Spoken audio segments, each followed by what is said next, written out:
Hello, this is Wilmore2, and how are you? This is the start of a series that I've been trying to do for a long time, the Plants vs Zombies 2 Reflourished tier list. If you've ever gone through the Reflourished wiki and looked through a plant, then chances are I've written the strategy section for that plant, or at least had a look through it. It's more or less a job of mine to understand how each plant works, on its own merits, and in combination with other plants. So the goal of this series will be to use that knowledge to try and form as structured of a tier list as humanly possible. Of course, this tier list will still be influenced by my own opinions, so there may be some rankings that will differ from your own, so feel free to voice your thoughts in the comments. I find it very fun to see how other people interpret this game's balance. This first episode will be looking at all the plants from Player's House to Wild West. Over the next two episodes we'll cover the 9 other worlds in this game, and then finish off with a look through all of the premium plants that this game has to offer.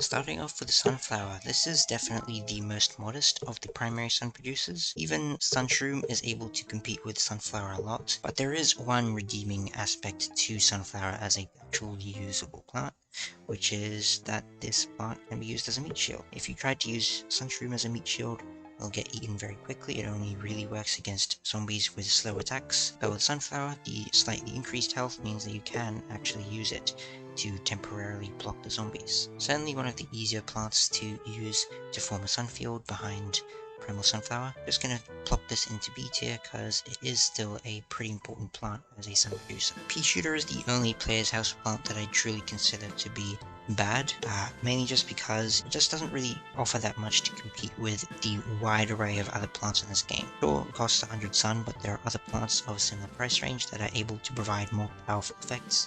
For example, Fume Shroom might have less of a range than Pea Shooter but can hit an infinite number of targets. You've got Kennel Poult, which is able to stun zombies to do more than just very basic damage. Even Cabbage Pole is able to compete with Pea Shooter since the lobbed shots are able to go over obstacles, and the plant food effect is often able to provide more of an effect on its own, whereas with Pea Shooter you would have to use Torchwood to have a chance of getting any use. Very disappointing plant overall, gonna go in detail.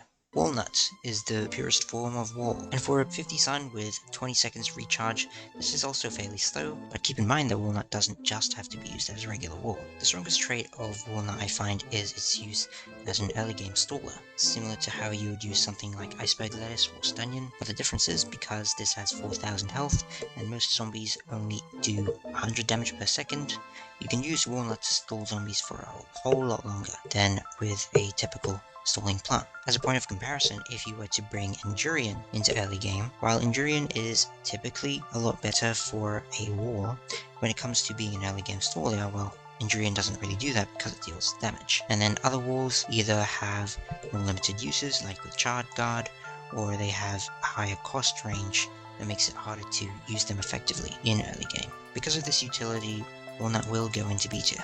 Potato Mine is a plant that I don't really use too often, but of course it is one of the most cost-efficient options out of all the single-use plants in this game. However, it is very difficult to hit a good number of targets with Potato Mine when it comes to later on in the level. Even though it's not too uncommon for zombies to group up, the explosion is a bit small, so it's easy for zombies to escape actually being destroyed. It's honestly kind of annoying. And of course, with the arming time that you have to deal with, it can be a bit difficult to use Potato Mine when things get crazy. However, you do have a very powerful plant food effect, of course. Not only do you instantly arm this Potato Mine, but you also pop a lot of other Potato Mines onto the field, so in tile turnip strategies, this can be a pretty fun pick. However, with the difficulties that Potato Mine has, I think I'm just going to drop this into a modest C tier. Boomerang does pretty well in Reflourished thanks to a 25% boost in damage. It may seem small, but being able to deal 50 damage to a single target means that the amount of damage in total that Boomerang deals is pretty alright, at least when it comes to small groups. Of course, when zombies get particularly dense in certain levels, then Boomerang will fall off in comparison to area of effect attackers. However, considering that this is the first multi-hit plant that you can get your hands on, still holds up pretty well when it comes to some of those tougher levels. This will go into B tier. As mentioned before, Cabbage Pole is oftentimes a better alternative to the Pea Shooter, at least when it comes to utility. if you do want to maximize your damage with your 100 cost plants, then use pea shooter with torchwood. But of course, if you're using torchwood, then you might as well run repeater, right? Anyway, cabbage pulp will go into C tier. Iceberg lettuce has the unique benefit of being a free staller.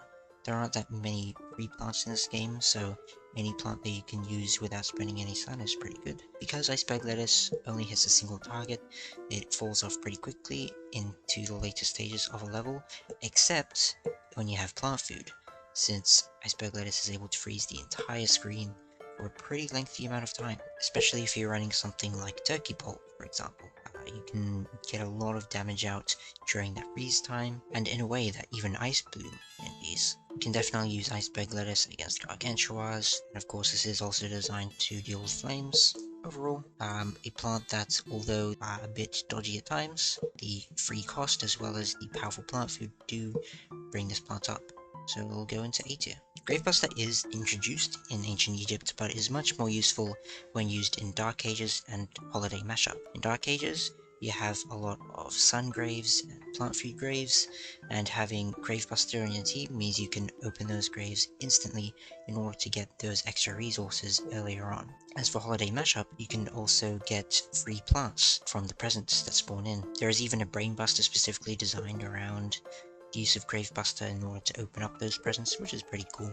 Gravebuster isn't always going to be useful, but it's nice to have in case you just need to bust open a few presents or graves in an instant. This will go into B tier.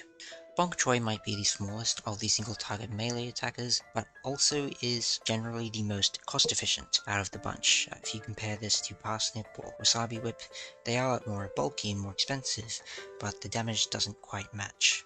So you can use Bonk Choi in order to cleanly deal with basics in the early game. If you give a little bit of protection, then Coneheads can be dealt with pretty quickly as well. Really quite a reliable source of early game defense. You even have the ability to punch out bug zombies instantly. There aren't that many other plants that are capable of completely countering the bug zombies. I think Spore Shroom is another plant that works. And of course, if you need some sort of cherry bomb effect, but you don't have a cherry bomb in your arsenal, then you can just feed a plant food onto Bonk Choi and you'll get like what, 1500 damage, which is pretty good for clearing out a horde. Honestly, a very useful combination of effects. This will go into A tier. Repeater is a pretty modest plant. 200 sun, shoots 2 peas. Of course, unlike pea shooter, the damage for a single plant is actually alright. If you just plant repeaters in a lot of easier levels, you can definitely manage, maybe with some insta usage. Of course, in some of the more crazy levels, then repeater probably won't be enough, but in those cases, then you can bring in Torchwood, and of course, each Torchwood will boost your repeated damage by a bunch. Speaking of, if you plant around a 50-50 ratio of repeaters to Torchwoods, then you can maximize both your single target damage and also the splash damage that you get from Torchwood. And of course, each Torchwood that you use will save 25 sun, which is pretty nice. I'm hovering between putting repeater in a B or a C. I think I'm just going to pop this into a very high C. Twin Sunflower, definitely my favorite of all the sun producers, mainly because Twin Sunflower can produce the most sun. Although this is also the most expensive sun producer, not necessarily the slowest to set up because Moonflower has a 15-second recharge, this only has 10. Because this produces 100 sun at a time, you can make back your sun pretty quickly, and if the level is long enough, then you definitely will get the most value out of Twin Sunflower, more so than any other sun producer in this game. That also extends into the plant food effects. If you want to truly maximize your sun, use this with Shine Vine and Tall Turnip. You get 250 sun from your Twin Sunflower, and then the Shine Vine produces another 125 sun.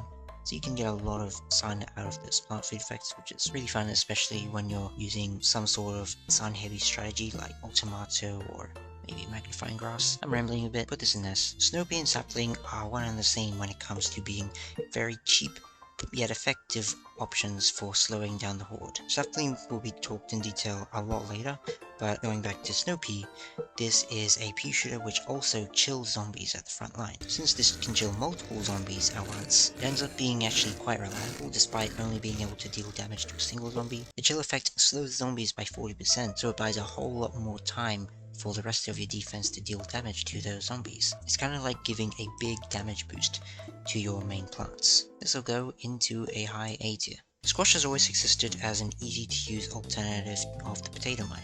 Both of them hit in a fairly small area, but of course squash costs a bit more, but also doesn't have an arming time, so you can plant squash and immediately get some damage out of that. It's pretty cool that squash is able to block damage for a little bit while waiting to squash. You can distract Gargantua with that. You can block zombies before they get squashed. Sometimes you can use that blocking effect to get more zombies into squashing range. Speaking of range though, you have to be very careful where you plant your squashes. Squash will prioritize zombies towards the left side, so if you plant squash in the wrong place, then you may end up squashing a different group of zombies to what you were trying to squash. So you just have to be very mindful of that in order to get the most value out of this. Overall though, a very reliable pick for both dealing with early game zombies for fairly cheap, while also providing a strong plant into the late game. The plant food effect also isn't that bad either. You get multiple squashes, which is very nice. So I'll go into A tier. Out of these 3 plants that cost 100 sun, Candlepult is definitely the best. Candlepult might not have as much damage output, but that is greatly made up for by the ability to stun zombies.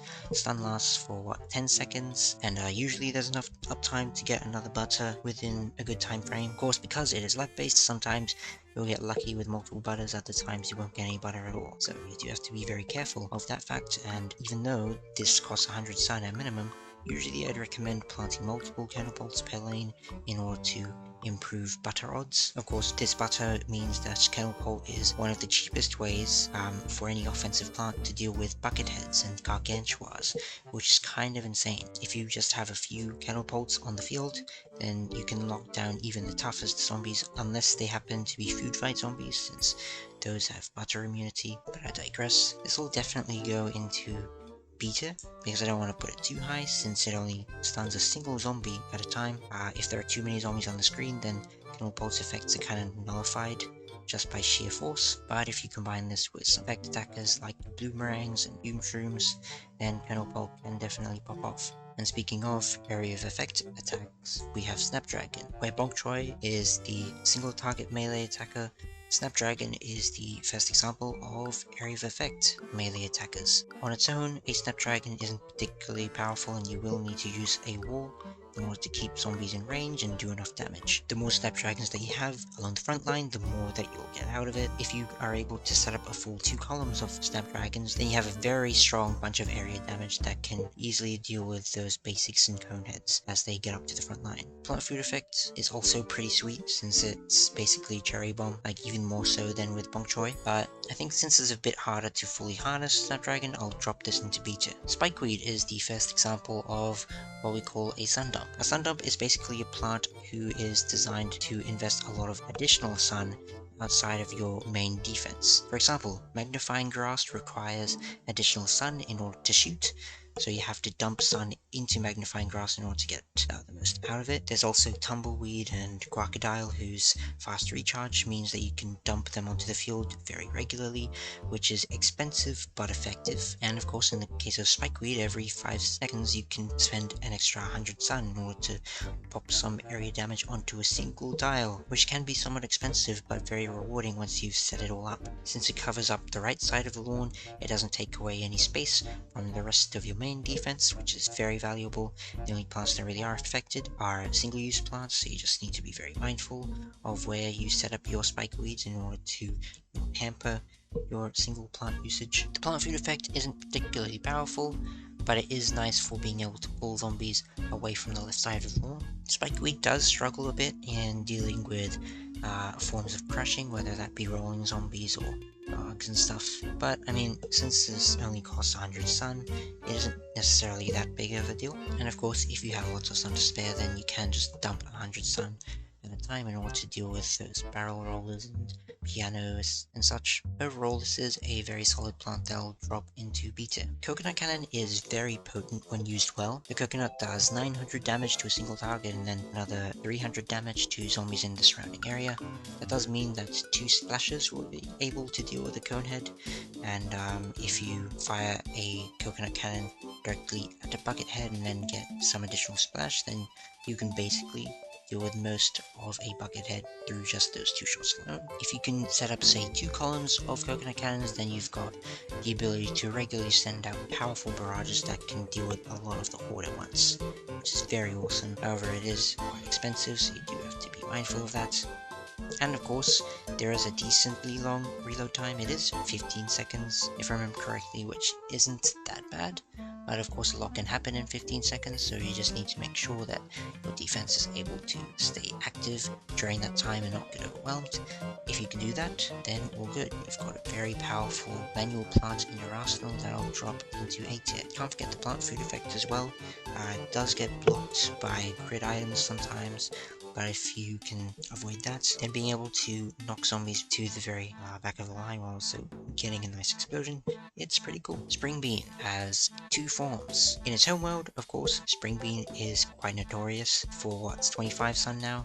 You can instantly kill a zombie at regular intervals, which is pretty sweet, as long as there's water nearby. The knockback is also a lot higher than it was in vanilla, so you don't necessarily have to knock zombies out from the sides. You can also knock zombies that are on plankless lanes, which is pretty sweet. And the plant food effect is like the ultimate form of Spring Bean, since it bounces all zombies on the field into the nearby water, which is just insane. And then any zombies that happen to be on protected planks and stuff, those will still be bounced back a pretty far distance, which is great. If we just judged Spring Bean by its performance in PvZ, this would easily go into S. However, now we have to consider how Spring Bean works outside of PvZ. Without the water, this is more of a simple knockback plant, bouncing back a single zombie at a time. Of course, if you just leave a zombie to its own devices after being bounced, then it will be able to catch back up to the Spring Bean and eat it. However, if you can keep the Spring Bean alive for long enough, then it will be able to bounce a zombie again, which basically ends up being a recurring version of something like iceberg lettuce. But of course, with the Spring Bean, you can reuse it if you are smart about it. Technically, you could even use Spring Bean as a substitute for a proper wall, you know. Use it as a pseudo charge guard if you really wanted to, although I wouldn't necessarily recommend it. In any case, because this only costs 25 sun, it is a pretty good pick as an early game staller. If you are combining it with other early game stallers, maybe even use the Sap Fling to slow the zombies so that they don't catch up to Spring Bean, you've got some pretty good potential with this plant. I'd say that the outside of PvZ's version of Spring Bean is more worthy of a B tier. So to balance the 2 versions of Spring Bean out, I'm going to drop this into A tier. Very high ranking. I know some people might be shocked by this, but seriously, give Spring Bean a try. Spike Rock does double the damage of Spikeweed and costs about triple, so obviously this is even more of a sun dump than Spikeweed is. If you can fill up the board with Spike Rocks, then you'll have an even more potent source of area damage that can even probably deal with some bucketheads if you play your cards right. On top of that, Spike Rock does have increased health and smash resistance, which means that it can be used as a tool against barrel rollers and pianists, as well as being able to tank a few hits from a Gargantuars, which is very nice. Although expensive if you want to use this in the same way as you would a Primal Walnut, it's still very nice to have that utility, so this will actually go into a low A tier. In my eyes, 3-Peter has gone through quite a bit of a journey through PvZ2 and Reflourished. Originally, I don't think 3-Peter was that particularly powerful of plant. It's not like Torchwood strategies were that popular, but back in the early days of PvZ2, probably because you had to buy Torchwood. Oh man, some of these things are just, you know, like original Plants vs. Zombies items, and now they're selling them? There's no way, no way. So, okay, wow. But anyway, with the advent of Arena, with Torchwood becoming a Cedium, and the introduction of Keyvine, 3-Peter suddenly became a lot more viable, and in fact part of a particularly dominant strategy. Basically, just use P-Vine in order to maximize the damage multipliers of both your 3-Peters and your Torchwoods in order to just wreck the field with single target damage. Of course, Mega Gatling P eventually came in to replace 3-Peter in this combo, but during that time, before then, 3-Peter was definitely a dominant part of the arena. Of course, with Reflourished, P-Vine does not have that damage multiplier anymore, so for a while 3-Peter mostly went back to being a underpicked plant.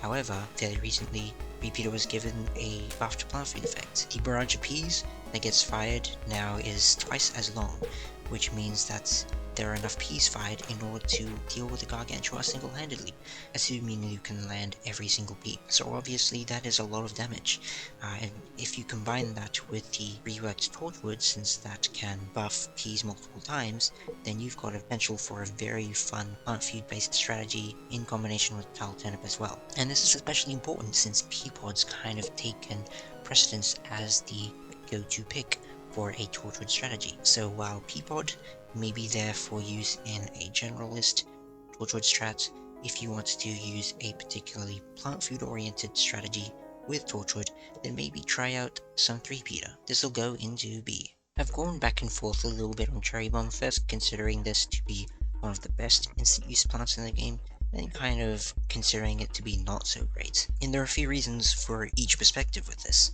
Of course, being able to basically one-shot any zombie in the game aside from the toughest zombies, like, your mechanized foes and your gargantuas, is very good. It's very powerful, especially for just 150 sun. However, you do have to wait a while in order to get another cherry bomb, 50 seconds. Even with Imitator, it's still kind of rough. Then again, that might be because of the way that I play the game. Usually I only have 6 seed slots, so running cherry bomb is a lot bigger of a deal than if you were to have, say, 7 or 8 slots, where picking cherry bomb would be more of a bonus, if anything. In any case, still very powerful crowd control, and nothing really wrong with this plant. You just gotta be careful to use this at the right time and not let yourself get overwhelmed during the downtime. This will go into a low S. Now, the way that Apple Mortar has been statted is very interesting, and I've actually gone over the differences between Apple Mortar and the way that 3-peater with Torchwood works. It's a fairly old recording that has some pretty bad audio, but I think it'll do well in explaining how Apple Mortar and 3-peater work in comparison to each other. A lot of people like to use the DPS metric in order to determine how much damage a plant does. So DPS is just how much damage a plant does every second, but a stat that I'd like to push a bit more is something called pea shooter damage equivalent, which is basically how much damage a plant does in comparison to a pea shooter. A pea shooter fires every 1.35 to 1.5 seconds, which averages out to once every 1.425 seconds. So with pea shooter doing 20 damage every 1.425 seconds, you can then use those numbers in order to figure out the relative strength of other plants to pea shooter. Right? That's why Cabbage Bolt, while it has double the damage and of course around half the fire rate, it has slightly faster fire rate. So overall you get a bit more PDE. In the case of 3-peater, of course, you have the same 20 PDE in each of its 3 lanes. But when you look at Apple Mortar, this does 31 PDE, so you do get more single target damage while also having an additional splash effect, 9.58. On its own, Apple Mortar is capable of pushing out more damage, even if you have to invest a bit more in an individual Apple Mortar. It is more cost efficient because of the additional splash alone. However, when you factor in Torchwood, that'll double this damage from 20 to 40, giving you more single target damage, and you also have that splash, which is a bit more effective than 9.58, you just get a flat 10. It also has a plant food, which apparently is meant to be weaker, but honestly I find it more effective in a lot of cases. In the case of Apple Mortar, you get a stun effect, which is pretty effective at buying you extra time for the rest of your defense to do damage, whereas 3-peater just shoots a bunch of peas. Which is okay, but because of its inaccuracy, it's not the most reliable option. So yeah, as explained, although the damage potential isn't as great as 3-peaters might be, the combination of direct damage and splash damage is still quite good as a standalone plant. So this will go in a high B tier, low A tier. I think I'll just drop this into B tier alongside 3-peater to be fair. Iceweed has the unique position of being a slowing plant that can be used on the right side of the lawn like other weeds. So where something like Snoopy would have to occupy some space in your main defense, you can use Iceweed on the right side of the lawn and have more room for your sun producers or your offensive plants. Especially if you're using some sort of heavy duty plants, it can be more beneficial to use Iceweed than it would be to say use Snow Pea with a Spike Rock. Speaking of, that is a pretty common comparison and argument against the use of Iceweed, that instead of using Iceweed as a standalone weed plant, you can use Spikeweed or Spike Rock and combine that with a stalling plant in order to get more damage out of the weeds. However, Iceweed's damage is itself not meant to be used as an actual source of damage. The damage output overall is worse than that of a regular Spikeweed, so Iceweed is very particularly designed to be used as a way to provide more space efficient stalling for your main defense. In order to get the most out of Iceweed without using up too much sun, it's recommended to plant your Iceweeds with a 1-tile gap in between each. That way you'll always have at least one Iceweed attacking a zombie at a time in order to allow for maximum chilling, as after all, since this is a Spikeweed plant, it is a bit of a sun dump. Iceweed does also have a more unique plant food effect compared to the other two weeds that we've looked at. It also buffs Iceweed to do double damage and resist smashes in the same way as Spike Rock, which is interesting. If you're using some sort of plant food based strategy, then it can be a nice way to get more out of your Iceweeds and actually get some decent damage out of them. Just something to keep in mind if you happen to be running, say, imitated power wheeling. Otherwise though, it's an effect that you probably won't use too much. In any case though, this will go into B tier for all of its potential utilities. Split Pea is another pea plant that, in the vast roster that this game provides, is pretty underwhelming. Of course, if you add up all of the pea damage, it is very cost efficient at only 125 sun, but it's kind of difficult in order to fully harness this effect. There are some levels that are designed in such a way that you can utilize Split Pea's capabilities. For example, there's one Frostbite Caves level that kind of showcases Split Pea at its finest, with all of the ice flows plopping into the middle lane, and also there's a big prevalence of backward zombies through the sewers in Steam Ages. Unfortunately, it doesn't work so well in Steam Ages Part 2, but in Part 1, the zombie sends are a bit weaker to a good enough degree that you can get away with using Split Pea, maybe with some Torchwood in order to buff the forward facing Peas if you wanted to. It's alright. Again though, it's not like Split Pea is a particularly powerful plant, especially now with Maypop Mechanic in the mix, as a plant that does cost twice as much, but of course is able to provide a lot more damage. Way more damage in fact. The only downside with Maypop Mechanic in particular is that the backwards gear doesn't travel all the way back and will rebound eventually, so Split Pea might still be necessary in order to hit zombies at the very back from a far distance. The plant food effect is also quite alright since it combines the effects of Repeater with Pea Shooter into one, but overall though, Split Pea could be better and it'll just be dropped into C tier. Chili Bean got a big glow up when its recharge time was buffed. Now it takes 15 seconds in order to recharge Chili Bean, and considering the stun time that this has, it is quite a decent combination of destroying a zombie while also being able to provide some stalling effect afterwards. Especially if you have a bunch of zombies in the same lane, it's very nice to have.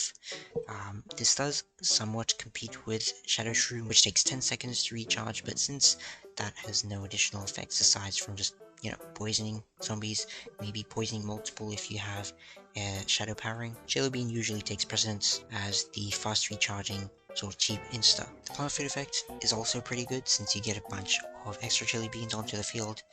They do go into random places and it does take a bit to eat them, but it's nice. However, there are also some zombies that will resist chili beans effects, so you need to be careful to avoid using chili bean in levels where zombies are unaffected, either because they have some sort of special attack that doesn't involve eating, or because they're just immune to the effect entirely. Gotta be very careful of those. And that will bring Chili Bean to an overall ranking of a low A. Lightning Reed, goodness, the L Reed. Of all the multi-hit plants in this game, Lightning Reed is the least efficient. Downright. I mean, Boomerang got a 25% damage buff, and then this thing costs another 25 sun compared to its vanilla counterpart. Very unusual change, when considering just pure damage output. However, there are some utilities to allow Lightning Reed to still be useful in certain contexts. This does have a very fast attack rate so that it can deal with chickens pretty easily. It also attacks over multiple lanes. Boomerang definitely does not do that, so having that multi-lane range, of course with the lightning also able to further hit zombies in other lanes like above, below. It's very nice. Lightning Reed is also a lightning plant, which means that zombies are ashed when defeated. This can be useful for preventing zombies from activating certain abilities, so you can prevent a rock carrier zombie from dropping that rock, for example, or prevents the repair imp from dropping that blasted machine repairer. And Lightning Reed also has a pretty decent plant food effect that can provide a lot of just raw damage that'll either be split over multiple zombies or focused onto a single target for some pretty good overall popping. So while Lightning Reed might not necessarily be the most powerful of the multi-hit plants, it does definitely have some utilities to make it not completely useless. However, I'm still dropping this in C tier, just to prove a point.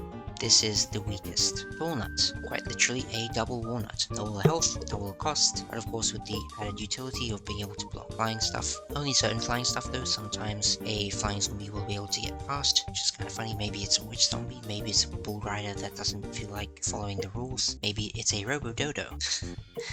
Sometimes the zombies get a little freaky. Of course, 8,000 health is incredible. You can also use Aloe's plant food effect in order to get that overheal for just tons and tons of health on a single donut. Even with all of that health though, you gotta be very careful to not let the donuts get smashed, otherwise you lose all of that in one go. Definitely a bit of a pain point. As long as you don't let your donuts get one shot though, very reliable option and definitely like the best wall to pick in a level where your walls can't be destroyed in one go. This will actually go into A tier. Peapod has had a serious contextual glow up compared to vanilla. Of course in vanilla, with the advent of plant leveling and Penny's Pursuit and Arena, Peapod is rarely ever used, especially with Mega Gatling P in the mix. There's no point in spending 25 seconds or however long in order to set up a single tile of Peapod, when you can spend say 5 seconds for a 3P or a Mega Gatling P. It's just not worth the time. It's way too slow to work in Arena, and even Penny's Pursuit, Peapod is very cost inefficient. However, in Reflourished, because there is no Mega Gatling P, because a lot of the levels are slower paced, and because there's no leveling or anything, it's a lot easier to be able to enjoy Peapod as a plant. Can't forget also, Torchwood has been reworked so that you can stack Torchwoods together to get more and more damage buffs. It doesn't affect the splash damage that was added, but it does affect the single target damage, which, since Peapod does require a very high investment for a single one, it's very nice to be able to just use Torchwood instead and be able to save up a lot of extra sun while getting a lot of extra damage. And of course, Peapod also has a very good plant food effect, which does a lot of single target damage in one go. It's what, 100 damage now?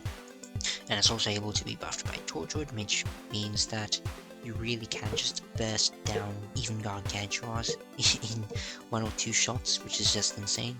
If you don't want to use 3-Peter with plant food shenanigans, you can just use Peapod instead, and obviously, you know, Peapod does take a lot to set up, but once you get it all set up, it's just insanely powerful.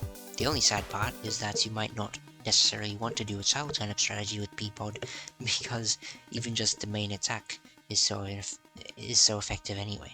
This will go into a very high A. I'm tempted to drop this into even maybe a low S. And should it be done? I don't think it should, just because if you tried to use Peapod on its own, it's not necessarily very good. Peapod does rely a lot on Torchwood in order to bring down the inherent cost of inefficiency that it has and kind of turn the tables into a truly powerful defense. Melon Bolt is significantly nerfed compared to its vanilla counterpart, but it's still a very effective choice when it comes to dealing area damage. It does 90 damage, 2 single targets, and then, 45 in an area, which is pretty good. You know, I can one-shot those weasels, which is good. A single Melon Bolt isn't going to necessarily do that much area damage, even though the single target damage is quite respectable, but the more Melon Bolts you have down, the more that the area damage will add up, especially since it hits in a 3x3 area. once you've got, say, 2 columns of melon bolts, you will be able to deal with a lot of the low to medium health zombies quite easily. Right, it's also why Wintermelon is able to perform so well. Right, of course, in the case of Wintermelon, you'll only really need 1 column to do well, since, of course, you know, that's how much you need in order to get a fairly consistent chill time without having to spend too much additional sun. But I'm getting a bit ahead of myself. With Melon Bolt's plant food effect as well, it isn't that powerful if there's just a few targets, but if there are lots and lots of zombies on the field at once, then the extra splash damage that the plant food effect has can add up. Of course, it's kind of modest if you compare it to, say, Sticky Bomb Rice, which is kind of, in a way, a clone of Melon Bolt in terms of overall damage stats, but I guess we'll get to that when we get to that. Melon Bolt, though, I think it deserves a nice little B tier. As a Wintermelon, this can go straight into S. Being able to chill zombies in a 3x3 area is just insanely powerful, no contest really. 40% slowdown means you almost get double the damage of the regular Melon Bolt for your Wintermelons, while also being able to bolster the damage that can be done to the zombies through your other plants. So very good, except for the fact that the chill effect doesn't actually have 100% uptime, which in effect means that Wintermelon actually does not have double the damage of Melon Bolt. You can use some escape route as well if you really needed to, since this does cost a lot. Being able to spend just 50 sun in order to move your 650 cost plant into another lane where it's needed, it's nice, but I digress. Tumbleweed takes, 7 seconds to reload, so this is more of a sun dump insta. Compared to a lot of the other instas, a single Tumbleweed probably won't have as much of an effect, except in some extraordinary circumstances. Whenever a Tumbleweed hits a zombie, it'll apply a random effect. Either you get a long stun effect, you get knockback, or you get nothing at all, which is pretty funny. Sometimes you can also get multiple Tumbleweeds out of a single planting, which is interesting, but the main gimmick of Tumbleweed is that you are meant to get lots of bounces and plant a lot of them down in a short time. It does cost 50 sun, so you will be sapping a lot of your sun bank by planting Tumbleweeds on the regular, but getting those stun effects and knockback effects is pretty nice. And of course, if you can get the bouncing to ricochet repeatedly between 2 lanes, then you can really get a lot of stun and knockback in a single burst, which is just an insane effect when it happens. So of course that does mean that Tumbleweed has very high highs, but also very low lows where it only hits a single zombie. They just need to be very mindful with the way that you spam out this plant. If done well, it is very great, especially in levels that have a lot of high zombie density to reduce the chance of getting those studs. This gets like a low A tier. Ultimato is kind of the ultimate plant form. You get a lot of damage, just raw damage out of this plant, kind of like how Lightning Reed's plant food effect works. If you remember, that can either split the damage over multiple smaller targets, or focus all the damage onto one big target, right? But with Ultimato, that applies to the main attack, so you can imagine how much damage you can get out of that. Since there are 3 stages of Ultimato, the 3rd stage has significantly more power than the previous 2 stages, so you definitely want to prioritize getting a few big Ultimatos than a lot of small Ultimatos, but also the cost adds up very quickly, since each planting will cost an additional 50 sun, so it may cost 150 sun at first, but the next planting will cost 200 sun, then 250 sun, so that means straight off 600 sun for a single red Ultimato, then it'll be 750 sun for the second, then 900 sun for the third, and so on and so forth. So the sun cost just adds up very, very quickly. You might want to use escape route in order to help mitigate that, so you just move your Ultimato onto the most dangerous lane, rather than trying to build a whole new Ultimato in that lane. Definitely a very big help. So once you've got a full column of Ultimatos, you just got a lot of damage being pumped out on the regular. Like, what is that, 1200 damage every 7-ish seconds? It's very good. If you don't want to have to invest a shit ton of sun into Ultimato, you can use strategies that are more dependent on particular lane placements. For example, if you're using electric currents, if you place your electric currents on the top and bottom rows in order to maximize those fences, then you can also plant your ultimatos at the top and bottom. And what this will do is your ultimatos will be able to offensively protect your electric currents from danger along the top and bottom lanes, and then the middle 3 lanes will be dealt with through mainly electric current itself, since those fences do have some pretty powerful spikeweed-esque damage. So of course that's a very powerful base plant, but what happens if you use the plant food effect? Boom, you lose the plant. So of course you don't want to use Ultimato's plant food effect under normal circumstances, unless you specifically use Ultimato for the plant food effect. You basically have a pocket Doomshroom, so as long as you aren't using Ultimato for an offensive purpose, then you can spend 150 sun a pop with a plant food effect in order to clear the board of a lot of zombie threats, with the exclusion obviously of a lot of the hardier targets. It's just very powerful. Ultimato has lots of incredible sources of power, so this will go into S tier. Alright, that's this episode of the tier list mostly done, but there is one more plant to look at. Marigold. You might think that Marigold is impossible to rank. I mean, you can't even plant Marigold on the lawn in most cases, and it's not like this plant is able to do any damage. But there are aspects of this plant that can be arguably ranked, even if in a way that almost makes no sense at all. I did the maths for this a while ago, so of course you can use Marigold to generate extra coins, right? But you can also use Marigold as basically the only way to convert your gems into coins right now. So if you want to be able to do this, first you need to spend your gems on buying sprouts.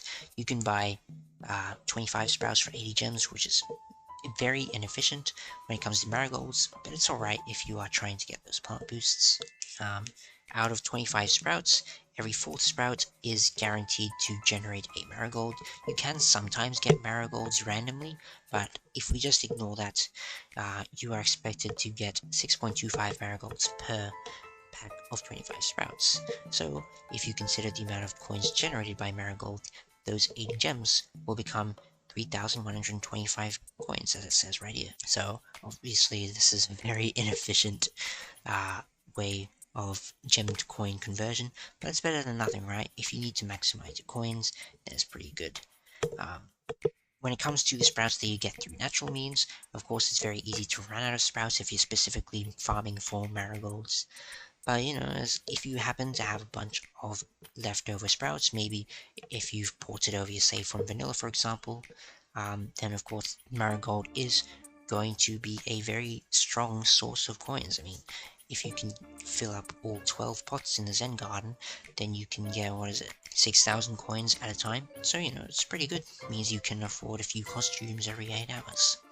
Basic costumes, that is. Like, some of the premium costumes cost, 10,000 coins? Kinda crazy. Anyway, there are other methods of generating coins, of course. For example, the daily quests can get you a few thousand coins at a time, but, you know, it's kind of a slow method of coin farming. I mean, in general, actually generating coins can be a bit slow at times, so it's kind of nice to have Marigold there as a way to produce actual coins. It is also possible to get Marigold through Insanity. I haven't ever done this myself, mainly because I actually haven't unlocked Sanity in my current save file.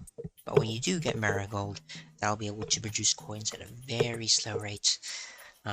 So if you set up an auto clicker and set up, you know, some sort of infinite stalling, maybe like a couple of infinites, or maybe just use an allo, then you can just infinitely stall for time and start generating some coins from a marigold on the field.